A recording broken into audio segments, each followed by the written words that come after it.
Hi, here we have a question. If x plus 1 by y plus 1 by z is equal to 68 by 21, then find that xyz by x plus y plus z value.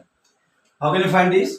Here given that x plus 1 by y plus 1 by z is equal to 68 by 21. Now write this 68 by 21 in this form. How can you write?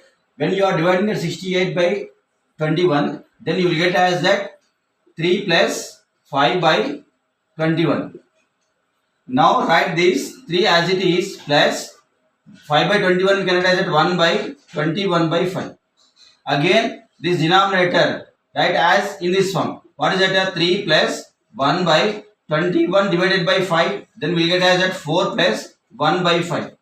Now this completely is in the form of x plus 1 by y plus 1 by z. X plus 1 by y plus 1 by z. So x is equal to 3, y is equal to 4 and z is equal to 5. Now what we have to find? X, y, z by x plus y plus z is equal to. So 3 into 4 into 5 by 3 plus 4 plus 5 is equal to 60 by 12. 12 ones are 12 5s are. So answer is 5.